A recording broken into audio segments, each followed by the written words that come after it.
बाल संभाल लेना, मैं फायर करने जा रही हूँ।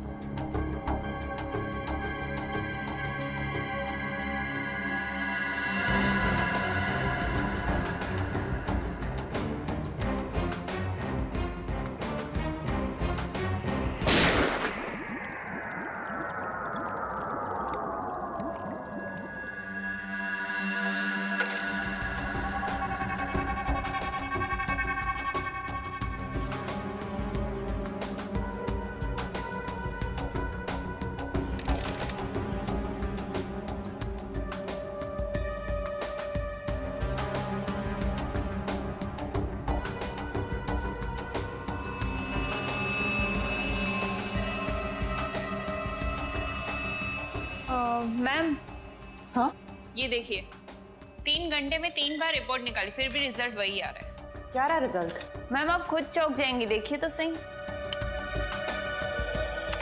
ये देखिए। अरे ये क्या, जो सोचा था उसका बिल्कुल उल्टा निकला। रूपल की मौत ज्ञान जी की मौत के 6 घंटे पहले हुई है। चेक कर लो अच्छी तरीके से, देखो कुछ मिलता है क्या।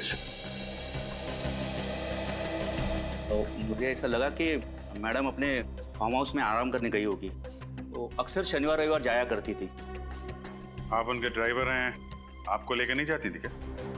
अगर जाती थी साहब, लेकिन इस बार पता नहीं।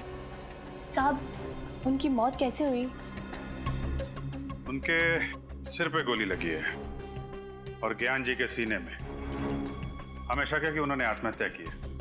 नहीं साहब, वो आत्महत्या क्यों करेंगी? क्या? ये तो पता चल ही जाएगा। आखिरी बार कब देखा आप लोगों ने मैडम को? साहब कल सुबह मैं खुद इन्हें ऑफिस छोड़ने गया था। कितने बजे? सर 9 बजे। 9 बजे। उसके पहले और उसके बाद में क्या क्या हुआ याद करके बताओ। जो चीज तुमको जरूरी नहीं लगे वो भी बताना, सब कुछ डिटेल में। ओके साहब, वो दिन मैडम लेट उठी थी, फिर जल्दी जल्दी तैयार हो गई और बगैर नाश्ता किए ही गाड़ी में जाके बैठ गई। फिर 9 बजे मैं उन्हें ऑफिस लेके गया। फिर मैडम का 10:30 बजे फोन आ गया कि गाड़ी निकालो। फिर मैं उन्हें जंबो मॉल लेके गया। Jumbo mall? सुबह सुबह ऑफिस का काम छोड़ के 10:30 बजे वो मॉल चली गई? साहब मुझे भी बड़ा अजीब सा लगा, क्योंकि वो मुझे अपने साथ लेकर नहीं गई।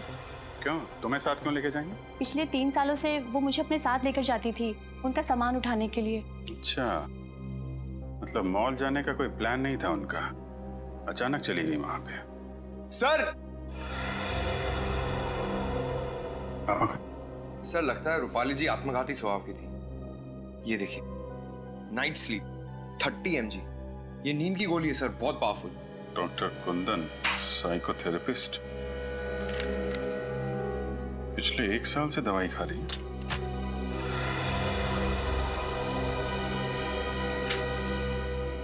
इधर आओ। ये रूपल मैडम किस चीज की दवाई खा रही थी, क्या बीमारी थी? अक्सर उन्हें मिर्गी के दौरे पड़ते थे, लेकिन 6 महीने से उनकी हालत में काफी सुधार था। सर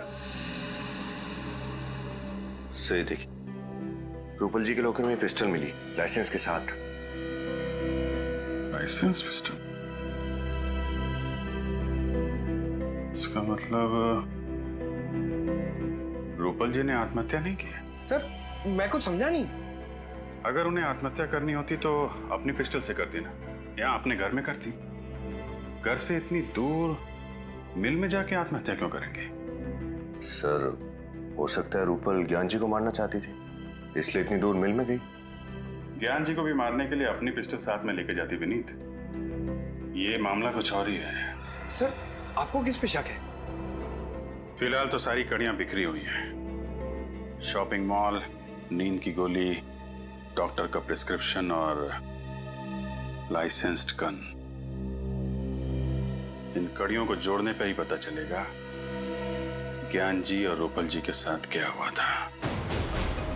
सर ज्ञान जी और रूपल जी दोनों टॉक नाउ कंपनी का मोबाइल यूज करते थे, और मोबाइल कंपनी के मैपिंग के हिसाब से रूपल जी कल दोपहर 1 बजे जंबो मॉल में थी पंडारा रोड पर, और तब से उनका मोबाइल ऑफ आ रहा है। और ज्ञान जी? सर ज्ञान जी की लोकेशन ये देखिए सर।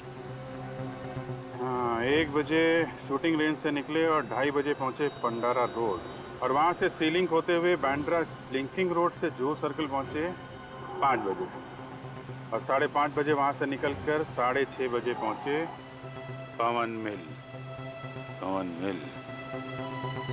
और 6:30 से 6:45 तक ये किसी से फोन पे बात कर रहे थे, किसी प्राइवेट नंबर पे। उसके बाद इनका फोन बंद हो गया। सर क्योंकि उसी दौरान उनकी मौत हो गई थी। मतलब ज्ञान जी और रूपल जी दोनों अलग अलग टाइम पे पंडारा रोड पहुंचे थे। सर ये भी तो हो सकता है कि ज्ञान जी भी जंबो मॉल ही गए हो। हम अगर क्यों और किससे मिलने? और वो आखिरी कॉल किस अनजान शख्स का था जिससे ज्ञान जी ने इतनी लंबी बात की।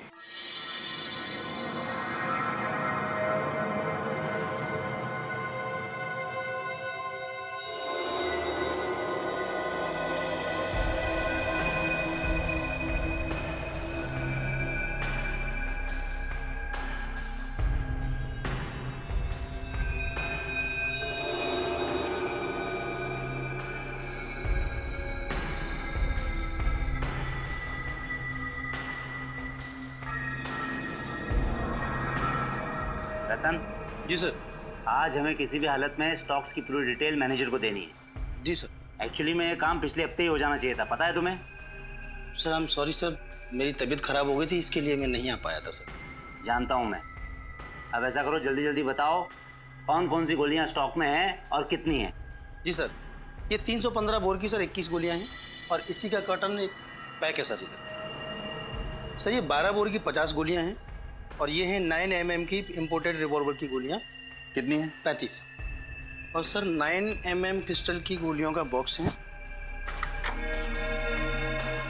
2 3। ये क्या? ये बॉक्स तो खुला हुआ है। हाँ सर। तो तुमने ये बात मुझे पहले क्यों नहीं बताई? सर मुझे लगा कि ये बॉक्स आपने खोला होगा। अरे पागल हो गए हो क्या तुम? अगर ये बॉक्स मैंने खोला होता तो क्या मैं तुमसे सवाल करता? और ये क्या? इसमें 6 गोलियां गायब है, कहाँ गई वो 6 गोलियां? सर मुझे नहीं मालूम सर। सर आप मुझ पर शक कर रहे हैं सर। तो फिर क्या करूं? तुम्हारे अलावा और किसकी हिम्मत हो सकती है यहाँ से गोलियां ले जाने की? सर मैं पिछले 5 सालों से यहाँ काम कर रहा हूँ और सर 5 सालों में एक भी खाली कारतूस इधर से उधर नहीं हुआ। सर ये 6 गोलियां मैं क्यों चुराऊंगा सर? मैंने नहीं की चोरी सर इसकी। देखो रतन जी सर। यह एक कानूनी अपराध है और अगर इन गोलियों की वजह से कुछ हो गया ना तो उसके लिए हम दोनों को जिम्मेदार ठहराया जाएगा। इसलिए मुझे इस बात की रिपोर्ट मैनेजर को करनी होगी। और हाँ, वो कल तुम शूटिंग रेंज से कहीं बाहर नहीं गए थे क्या? हाँ सर, सुबह में मैं शूटिंग रेंज का दरवाजा खोलकर बाथरूम तक गया था सर। तो सर मैंने देखा कि ईशान और जिया इधर आए। ईशान और जिया? वो भी सुबह सुबह? सर मैंने भी तो ये सवाल उनसे पूछा लेकिन उन्होंने कोई जवाब नहीं दिया और सीधा अंदर चले गए सर। उन दोनों का सुबह सुबह यहाँ आना और शाम को मिस्टर ज्ञान का खून हो जाना, ये दोनों बातें संयोग नहीं हो सकती रतन। सर आपका मतलब है कि ईशान ने ही ज्ञान जी को? डॉक्टर तारिका प्लीज मजाक मत कीजिए, ये हो ही नहीं सकता। फ्रेडी से मैं मजाक नहीं कर रही हूँ, आइए दिखाती हूँ। ये देखिए, रूपल की मौत दोपहर को 1 और 2 बजे के बीच हुई थी और ज्ञान जी को शाम को 6 और 7 बजे के बीच मारा गया था, ठीक उसी गन से जो गन हमें रूपल के हाथों से मिली थी। तो मतलब पहले रूपल जी का खून किया गया दोपहर को और उसके बाद ज्ञान जी को मारा गया शाम को और फिर उसी गन को मरी हुई रूपल के हाथों में थमा दिया। मतलब रूपल जी ने आत्महत्या नहीं की है, किसी ने प्लानिंग के साथ खून किया है उसका। हाँ, इस बात को साबित करने के लिए मेरे पास सबूत है। रूपल के पेट में से मुझे अजीनोमोटो, सोया सॉस और विनेगर के कुछ अंश मिले। डॉक्टर तारिका, ये सारी चीजें तो चाइनीज खाने में होती है ना? हाँ फ्रेडी सर, रूपल ने मरने से पहले चाइनीज खाना खाया था और इसके पेट में से मुझे भारी मात्रा में सिपोक्सिन मिला है जो नींद की दवाई बनाने में इस्तेमाल किया जाता है। मतलब इन्होंने नींद की गोली ली थी? ली थी या धोखे से दी गई थी ये तो नहीं बता सकते, लेकिन जाहिर है जो इंसान नींद में होता है वो आत्महत्या तो नहीं कर सकता, क्योंकि मानसिक तौर पे वो इतना होश में ही नहीं होता है कि वो आत्महत्या कर सके। सर, जहां पर रूपल जी ने चाइनीज खाना खाया था वो नींद की गोलियां शायद वहीं पे दी गई होगी। हो सकता है फ्रेडी। दया सर को इन्फॉर्म कर देता हूँ। हेलो दया सर। सर, हम एक चाइनीज रेस्टोरेंट में तो पूछ चुके हैं, वहाँ किसी ने रूपल जी को नहीं पहचाना। देखते हैं शायद यहाँ कोई पहचान ले। ध्यान रखना आगे जैसे कोई गलती नहीं होनी चाहिए। जी साहब। Sir, table for couple sir. नहीं, हम लोग खाना खाने नहीं आए, कुछ सवाल पूछने हैं। सवाल? कैसा सवाल? देखिए हम लोग CID से हैं। Sorry sir. आप सॉरी क्यों बोल रहे हैं? हमें थैंक यू बोलने का मौका दीजिए। अच्छा ये बताइए कि परसों दोपहर को एक आदमी और एक औरत यहाँ खाना खाने के लिए आए थे और उसी दिन उनका खून कर दिया। श्रेया? खून? जी। ये दो। शैलेश? हाँ सर बोलिए। कल ये दोनों हमारे रेस्टोरेंट में आए थे ना? अरे ये औरत जिसने शेजवान फ्राइड राइस और मंचूरियन ग्रेवी का ऑर्डर दिया था और खाते आते उनको चक्कर भी आया था, खुद भी गिर गई थी और प्लेट भी नीचे गिरा थी। हाँ सर, इसी की वजह से तो आपने रसोइया को डांटा भी था। साथ में आदमी भी था ये? नहीं साहब, आदमी ये नहीं था, आदमी और कोई था। 30-32 साल उम्र होगी और पढ़ा लिखा लग रहा था। वो दोनों कितने बजे आए थे? करीब 12 बजे। दोनों खाना खा रहे थे कि अचानक मैडम बेहोश होकर गिर गई। हम सब बहुत घबरा गए, लेकिन वो आदमी बिल चुकाकर फटाफट मैडम को लेकर निकल गए यहाँ से। मतलब औरत जानबूझ के बेहोश नहीं हुई है, नींद की दवाई दी गई थी उसे। पेमेंट कैसे किया इन लोगों ने? क्रेडिट कार्ड से सर। क्रेडिट कार्ड से? क्रेडिट कार्ड की डिटेल चाहिए हमें जल्दी। गोली आप लोगों में से कोई पहचानता? यह है बैलिस्टिक रिपोर्ट। जो 6 गोलियां शूटिंग रेंज से गायब हुई हैं, ये उनसे मैच करती है।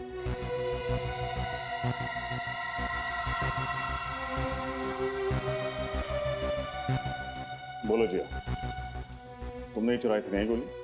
सर आप ये क्या कह रहे हैं? मैंने कोई चोरी नहीं की है। झूठ मत बोलो। कल सुबह सुबह ईशान के साथ तुम ही आई थी ना यहाँ? हाँ सर, ये बात सच है कि कल मैं और ईशान सुबह सुबह जल्दी पहुंच गए थे, लेकिन इसका मतलब ये तो नहीं कि मैंने कोई चोरी की हो। इनफैक्ट मैं तो अपनी जगह से हिली तक भी नहीं थी। बट यस, ईशान लगभग 15 मिनट के लिए कहीं गायब हो गया था, है ना ईशान?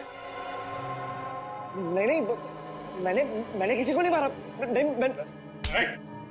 भागने की कोशिश भी मत करें। तुम्हारी भलाई इसी में है कि सब कुछ सच सच बता दो। सर ये सच है कि 6 गोलियां मैंने ही चुराई थी, क्योंकि मैं ज्ञान सर से नफरत करता था और नहीं चाहता था कि वो मेरी माँ से शादी करे। इसलिए तुमने उन्हें मार दिया? नहीं, मैंने उन्हें नहीं मारा। ज्ञान सर को मारने के इरादे से मैंने गन में चुराई हुई 6 गोलियां डाली थी और उनका पीछा करते करते मैं पंडारा रोड के जम्बो मॉल तक भी पहुंच गया था, लेकिन मेरी गाड़ी अचानक एक भिखारी से टकरा गई, इसलिए उसे देखने के बहाने मैं बाहर उतरा। लेकिन जब मैं वापस गाड़ी में आया तो मैंने देखा कि मेरी गन सीट पे से गायब थी। वो गन जो तुम्हारी गाड़ी से चोरी हुई किस कंपनी की थी? ग्रे मेटल कंपनी की थी, 9mm बोर की थी। यही है वो पिस्टल? हाँ सर, यही गन थी। यही गन तो रूपल जी के हाथ में मिली थी। झूठ बोल रहा है सर ये। खून करने के बाद ये गन इसी ने वहां रखी थी और ये भिखारी वाली कहानी भी रची हुई है। ईशान, जब तक ये केस सॉल्व नहीं हो जाता तुम हमारी हिरासत में रहोगे, समझे? डॉक्टर कुंदन है क्लिनिक में? डॉक्टर कुंदन तो आज नहीं है। यही उम्मीद थी। कहाँ है इस वक्त? CID? क्या किया है डॉक्टर कुंदन ने? कल दोपहर 12:30 बजे पंडारा रोड के जंबो मॉल में एक चाइनीज रेस्टोरेंट में रूपल जी के साथ खाना खा रहे थे। सर, रूपल जी तो उनकी पेशेंट हैं और अगर उनके साथ खाना खाया भी है तो क्या हुआ? क्योंकि खाना खाने के 1 घंटे बाद रूपल जी की मौत हो गई। क्या? तुमने आखिरी बार डॉक्टर कुंदन को कब देखा था? सर, परसों शाम को, और हमेशा की तरह वो अपना आखिरी पेशेंट अटेंड करके चले गए थे और मैंने ही क्लिनिक बंद किया था। मतलब क्लिनिक की 2 चाबियां हैं, एक आपके पास रहती है, एक डॉक्टर कुंदन के पास। जी सर। और बल्कि मैंने भी सर का काफी फोन ट्राई किया पर सर का फोन बंद था। और अगर फोन बंद है तो उन्होंने रूपल जी को रेस्टोरेंट कैसे बुलाया? केबिन कहाँ है उनका, जरा दिखाइए।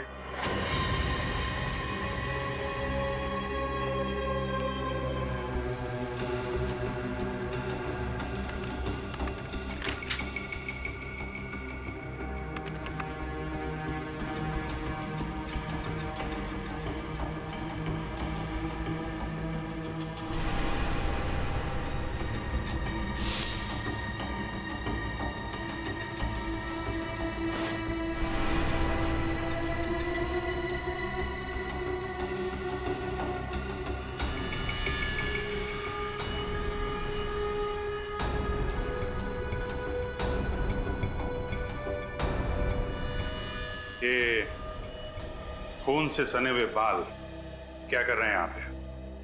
सर मुझे कुछ नहीं मालूम, बल्कि मुझे तो सर के केबिन में आने की परमिशन तक नहीं थी।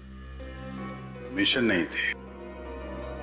लगता है खाना खाने के बाद कुंदन जी यहाँ रूपल के साथ आए, यहाँ पे उसका खून किया और फिर लाश वहां टिकाने लगा दी। सर, आपका अंदाजा ठीक निकला सर। ये देखिए, लेडीज सैंडल और खून में सने हुए ग्लव्स। ये तो रूपल जी के हैं। आपको कैसे मालूम? वो सर, एक्चुअली मुझे ना इन सैंडल्स का डिजाइन बहुत पसंद था, बल्कि मैंने रूपल जी से पूछा भी था कि उन्होंने ये कहाँ से खरीदे। अगर रूपल जी का खून डॉक्टर कुंदन ने किया है तो फिर ज्ञान जी को भी इसी ने मारा होगा। सर, एक बहुत अजीब बात है। डॉक्टर कुंदन एक साइकोथेरेपिस्ट है, फिर उन्होंने मेडिकल स्कूल में मुर्दों की परीक्षण की परमिशन क्यों मांगी? हाँ? डॉक्टर कुंदन तो जिंदा लोगों के दिमाग का इलाज करते हैं, तो फिर मुर्दा घर में मुर्दों से क्या बात करने गए थे? चाहता क्या है ये आदमी?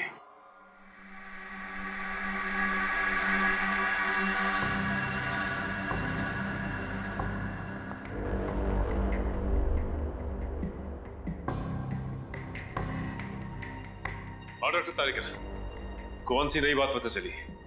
सचिन, मैं ये बताना चाहती हूँ कि ज्ञान जी का खून जिसने भी किया है, मगर गोली उतनी ही दूरी से चलाई गई है जहां पर रूपल बैठी थी मरी हुई। ये कैसे बता सकती हैं आप? ट्रेजेक्टरी टेस्ट के द्वारा। आइए सर, ये देखिए, गोली यहां से चली और यहां से बाहर निकली। डमी के अंदर जो होल है उसकी गोलाई भी उतनी ही बनाई गई है जितनी की उस गोली की थी, 0.9 mm। अब मान लीजिए मैं रूपल हूं। रेडी सर, जरा प्लीज लाइट ऑफ करेंगे? यस। जब रूपल हमें मिली मरी हुई तब उसके हाथ में गन इस तरह से थी।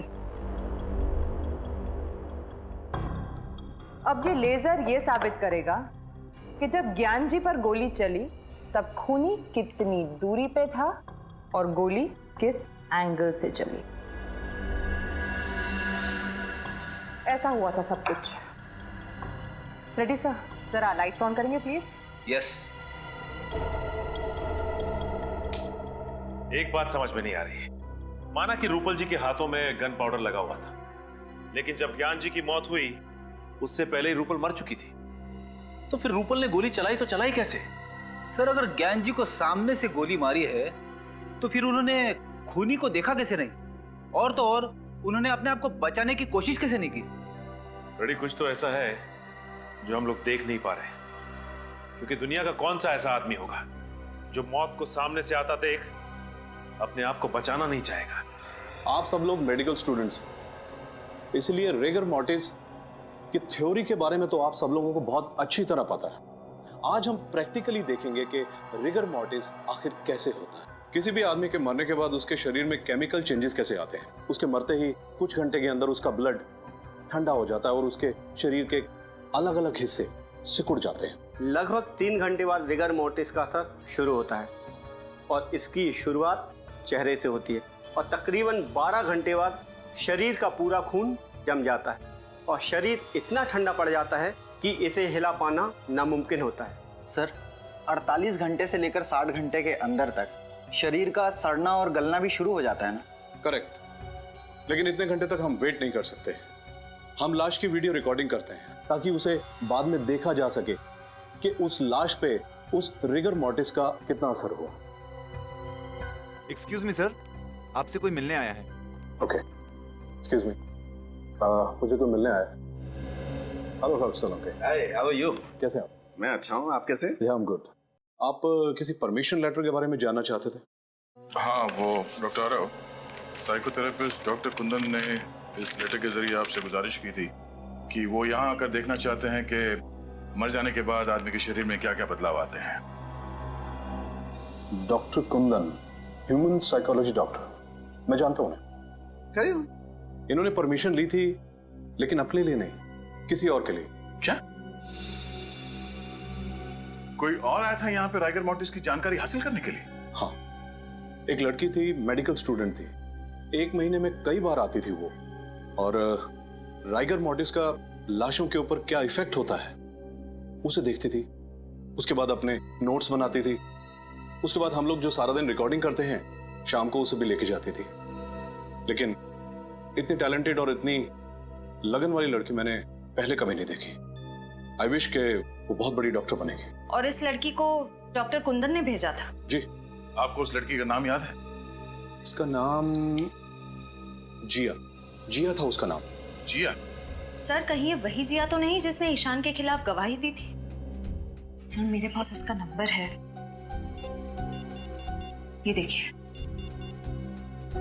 मैंने भी जिया को कई दफा कॉल किया, ये उसका नंबर। तो नंबर मैच करना। रिगर मॉर्टिस का असर धीरे धीरे शरीर के निचले भाग पर भी होने लगेगा। सर, ये वही जिया है। वही जिया है। डॉक्टर कुंदन ने रूपल को मारने से पहले जिया को यहाँ पे राइगर मॉर्टिस की जानकारी हासिल करने के लिए भेजा, लेकिन क्यों? दया, तुम्हारे इस क्यों का जवाब है मेरे पास।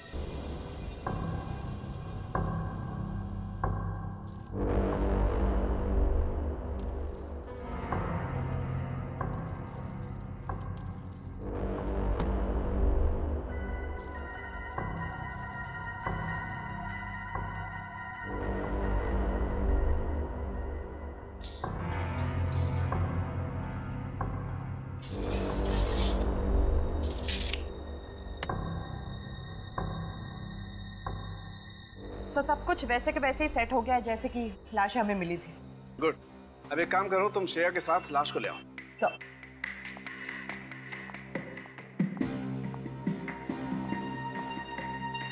डॉक्टर साहब, यहाँ पे पुतला, बाहर उस लड़की की लाश, अब यहाँ पर क्राइम सीन को रिकंस्ट्रक्ट करने की कोशिश कर रहे हैं क्या? हाँ दया, बिल्कुल वही कर रहा हूँ। और मैंने ऊपर कैमरा भी फिट कर दिए हैं जो सारी रिकॉर्डिंग करेंगे, ताकि हमें मॉनिटर पे पता चल जाएगा बाहर कि अंदर क्या हो रहा है।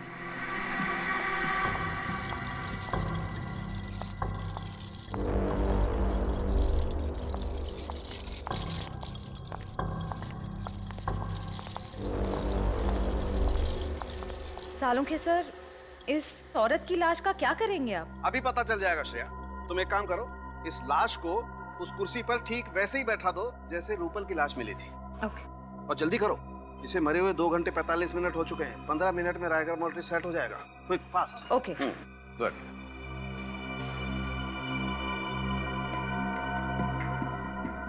गुड। तारिका, अब तुम एक काम करो, बाहर जाकर के मॉनिटर चेक करो, देखो कि सारे कैमरा सही तरीके की रिकॉर्डिंग कर रहे हैं या नहीं।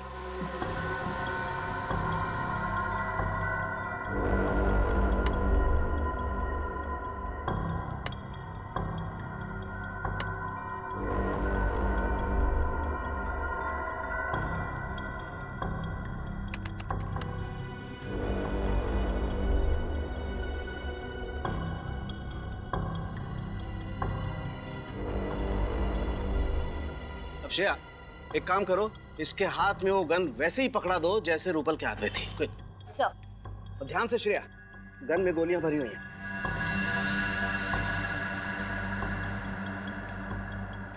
दया, बॉक्स में एक लकड़ी का पीस होगा, देखो जरा। ये हाँ।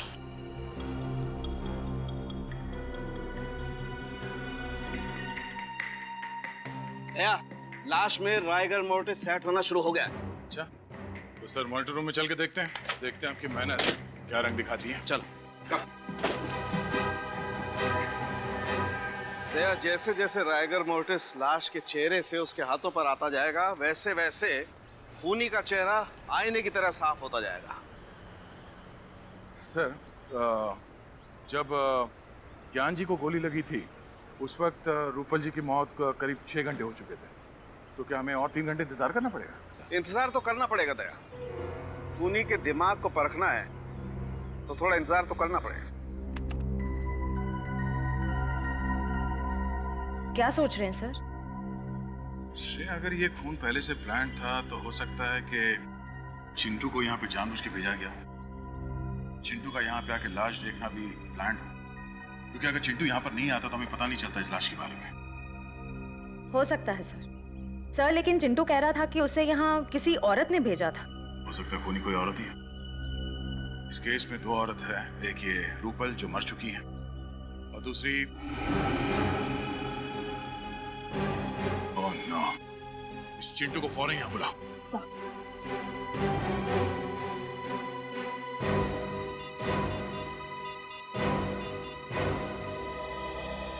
चिंटू, इंस्पेक्टर श्रेया बोल रही हूँ सीआईडी से। देखो, तुम जल्द से जल्द पवन मिल्स में आ जाओ। ठीक है।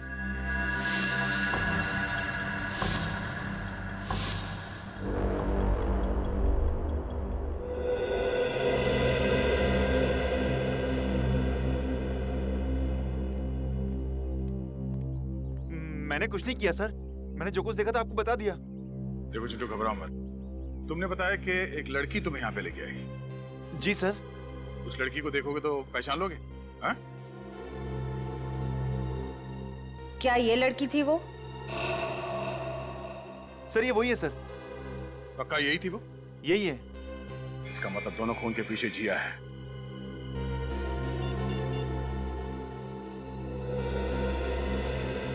रजत, फौरन जिया के घर जाओ, उसे अरेस्ट कर लो। अब वही बताएगी कि यहाँ इस फैक्ट्री में हुआ क्या था।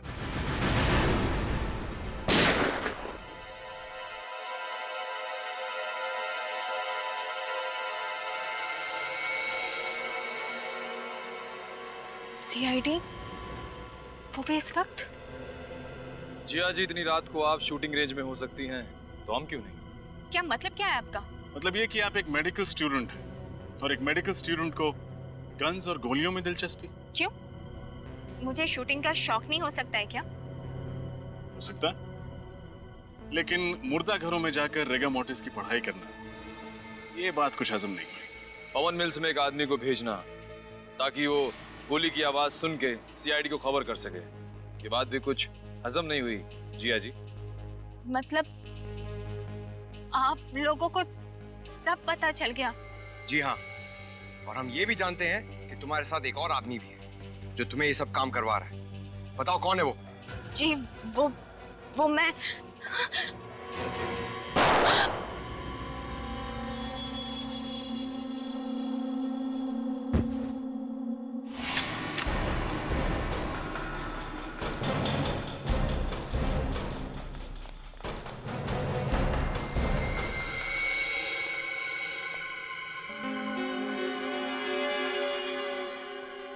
हाथ से निकल गया। हाथ से निकल गया, लेकिन सीआईडी के शिकंजे से नहीं निकल पाएगा।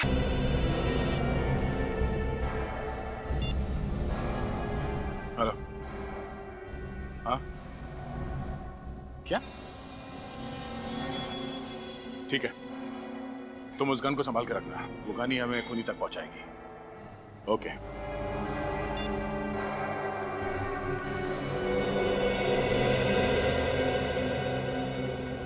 क्या हुआ सर? किसी ने जिया पे हमला कर दिया। क्या? यानी खूनी कोई और ही है? हाँ डॉक्टर साहब, और कितना वक्त लगेगा? बस 5 मिनट दया।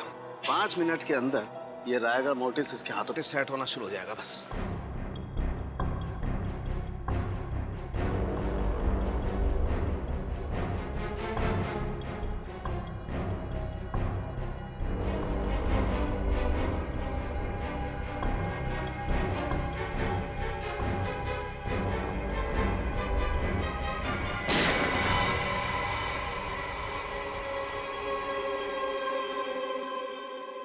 ये देख, ऐसे हुई थी मौत। पर अगर ज्ञान जी के सामने रूपल जी की लाश थी तो उन्हें वो लाश दिखी कैसे नहीं? इसका मतलब है जरूर कुछ तो होगा ज्ञान जी और रूपल जी के बीच, जिसकी वजह से ज्ञान जी को रूपल जी की लाश नहीं दिखी। लेकिन क्या? अंदर चल के देखते हैं सर।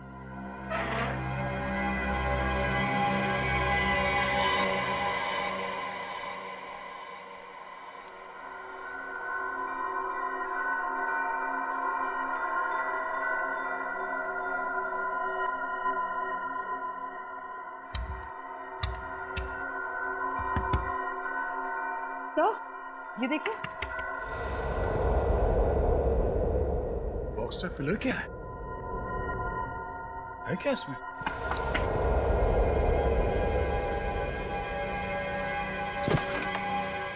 अरे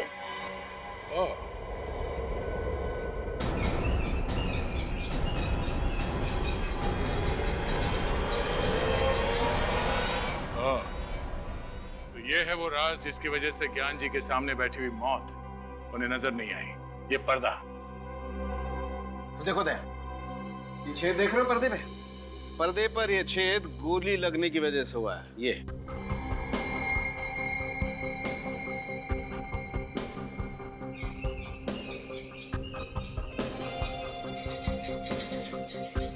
सर इस तरफ बैटरी और सेंसर भी लगा हुआ है। बैटरी और सेंसर? ओह, यानी कि जैसे ही गोली चली इस पर्दे पे झटका लगा और उस सेंसर को पता चल गया और ये पर्दा बंद हो गया। इसीलिए जब हम लोग यहाँ पर आए थे तो हमें ये पर्दा नहीं दिखा। तो शायद जब ये गोली चली ज्ञान जी के ऊपर, खून यहीं पर था। तो सोच समझ के प्लानिंग की है उसने। मगर सर ये किसका काम हो सकता है? वही जिसे गन्स, गोलियां और राइगर मॉर्टिस की बहुत अच्छी जानकारी है, और वो एक ही आदमी हो सकता है।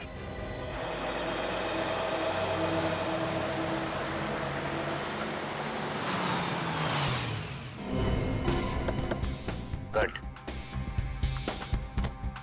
मायरा, मैंने तुम्हें कितनी बार समझाया, राइफल हमेशा कंधे के लाइन में होनी चाहिए। ऐसे, बिल्कुल ऐसे। Okay sir. ओके? ओके। अब गोली बिल्कुल निशाने पे लगेगी। मायरा, अनिकेत सर जो सिखा रहे हैं वो ध्यान से नहीं सीखोगे तो जिसने रूपल जी का और ज्ञान जी का खून किया उसके जैसा शार्प शूटर कैसे बनोगे? अरे सर, ये किसी का खून तो क्या, अंधेरे में किसी को जख्मी भी नहीं कर सकती है। सर, जिया ठीक तो है ना? जिंदा है, लेकिन अफसोस की बात यह है कि खूनी अभी भी पकड़ा नहीं गया। सर तो फिर आप लोग खूनी को पकड़ते क्यों नहीं? आप जानते हैं खूनी कौन है? खूनी को मैं नहीं तो सर। मगर हम जानते हैं कि खूनी इसी शूटिंग रेंज में। आप हम लोगों पे शक कर रहे हैं? शक ही नहीं, पूरा यकीन है कि खूनी आप ही में से कोई एक है। कौन है वो? पहले आप ये बताइए कि शूटिंग रेंज में बिना चेकिंग के गोली या गन लाना या ले जाना मुमकिन है? नहीं, बिल्कुल नहीं, क्योंकि हमारी सिक्योरिटी बहुत चुस्त है। बिल्कुल सही कहा आपने। अब जरा ये देखिए, ये वही गन है जिससे जिया पर हमला हुआ था। क्या इस तरह की गन आपके शूटिंग रेंज में इस्तेमाल होती है? नहीं सर, इस तरह की गन तो हमारे यहाँ पर इस्तेमाल नहीं होती। तो फिर ये गन शूटिंग रेंज के अंदर आई कैसे? अच्छा, आप ये बताएंगे कि यहाँ पे कोई ऐसा आदमी है जिसकी इस शूटिंग रेंज में आते वक्त सिक्योरिटी जांच नहीं होती है? हाँ सर, एक तो ज्ञान जी और दूसरे अनिकेत सर। जब जिया पर हमला हुआ तब ज्ञान जी तो जिंदा थे नहीं, तो बचे सिर्फ अनिकेत सर।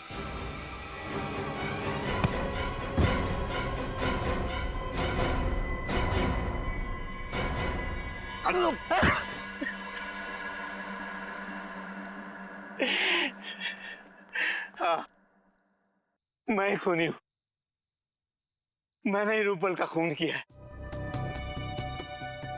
दरअसल मुझसे ज्ञान और रूपल का रिश्ता देखा नहीं जाता था। मैं रूपल को तब से चाहता था जब वो मेरे साथ कॉलेज में पढ़ा करती थी। बहुत प्यार करता था मैं उससे, लेकिन उसने किसी और से शादी कर ली। और उसके गम में मैंने भी कसम खा ली कि मैं सारी जिंदगी कुंवारा रहूंगा। लेकिन एक दिन अचानक रूपल के पति की मौत के बाद मुझे ऐसा लगा कि शायद किस्मत मुझे एक और मौका दे रही है, लेकिन इससे पहले कि मैं अपने दिल की बात रूपल को कहता, ये ज्ञान बीच में आ गया और मेरी आंखों के सामने मेरा प्यार और उसकी बेशुमार दौलत मेरे हाथों से खिसकती नजर आई। ये बात मुझसे बर्दाश्त नहीं हुई। इसलिए रिगर मोर्टिस का अनोखा तरीका अपनाने के लिए तुमने पहले रूपल जी को मारा। हाँ, और उसके लिए मैंने डॉक्टर कुंदन और जिया की मदद ली। सर, रिगर मॉर्टिस इंसान के मरने के ठीक 3 घंटे के बाद उसकी लाश में असर होना शुरू हो जाता है। लेकिन क्या हम ये पता लगा सकते हैं कि लाश के शरीर का कौन सा हिस्सा कब सिकुड़ना शुरू होगा? सर, ये कहना तो थोड़ा मुश्किल होगा, लेकिन हाँ, नामुमकिन बिल्कुल भी नहीं है। अगर आप लगातार लाश का निरीक्षण और परीक्षण करेंगे तो इस लाश की एक एक पेशियां कहां और कब सिकुड़ने लगेंगी, इसका ज्ञान आप हासिल कर सकते हैं। उसके बाद तुमने क्या किया? फिर मैंने रूपल की लाश को ले जाकर पवन मिल्स में रख दिया।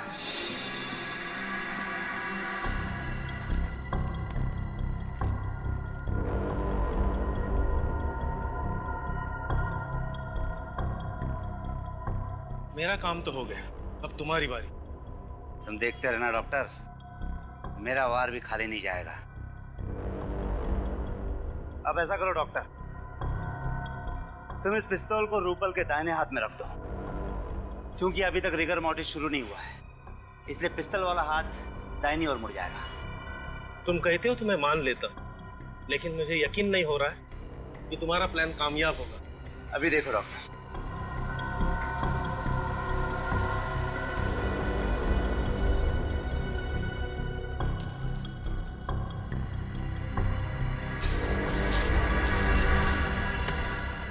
देखा डॉक्टर, जब अकल, हुनर और कोशिश ये तीनों एक ही जगह जमा हो जाती है ना, तो वहां पे सिर्फ एक ही चीज मिलती है, कामयाबी।